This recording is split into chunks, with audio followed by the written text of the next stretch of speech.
All right, I've got a challenge for you. Can you guess which American church shaped the Revolution, built Ivy League schools, split over slavery, and still quietly influences our culture today? There's one denomination whose story threads quietly through every era of American history. I'll give you the clues. See if you can name it before I do. And, oh, don't skip ahead. I'm watching you. Hello, fellow historians. I'm Andre Henderson. And if you've been on this journey with me studying our American Christian heritage, you might be at an advantage in our bit of trivia today. Picture colonial Philadelphia in 1706. A small group of ministers gathers in a modest room, led by an Irish immigrant named Francis Makemie. He's sharp, stubborn, and convinced that faith must be both intellectual and orderly. They create something new, the first, we'll call it, Council of Ministers in the New World. It doesn't sound so dramatic, but that meeting plants one of the deepest roots in America's religious soil. From there, the Mystery Church grows fast.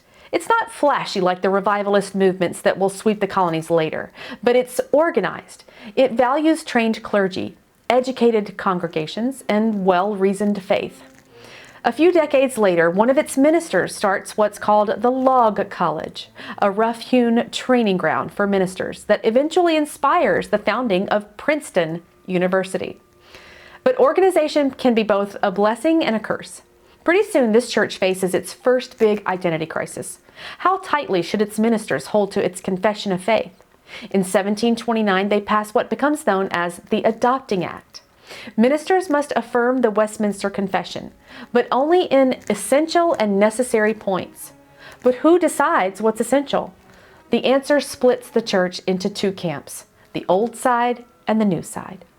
By the time the American Revolution, this denomination has become a powerful presence in the Middle Colonies, especially in Pennsylvania, New Jersey, and New York. Its ministers preach about liberty in covenant terms, linking God's providence with the birth of a nation. Some British observers even grumble that the revolution is, we'll call it, this church's rebellion. And honestly, they're not entirely wrong. When it comes to slavery, this church divides again.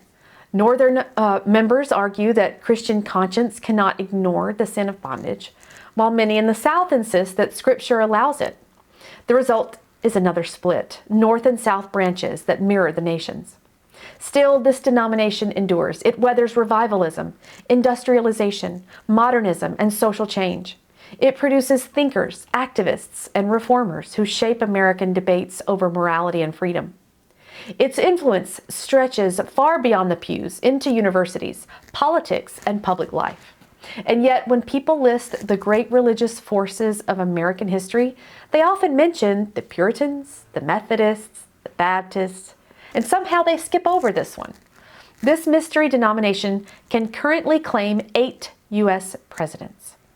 Some famous and influential pastors and leaders in this denomination include John Knox, Francis Makemie, the Tennant family, father and son, Charles Hodge, John Witherspoon, Lyman Beecher, and Samuel Davies. So you probably can guess by now, the denomination that quietly helped build American education, fueled revolutionary ideas, fought over revival and slavery, and helped divine the balance between faith and reason is the Presbyterian Church. Presbyterianism's story is one of structure and spirit, intellect and conviction, a reminder that American faith was never uniform. It was contested, argued, and refined in the fires of debate. And in that, Presbyterianism shows us something vital about the American religious experience itself. Belief here has always been both personal and public, both passionate and principled. I want to end with a comment on the importance of historians' commitment to objectivity and honesty, which are essential to historical investigation.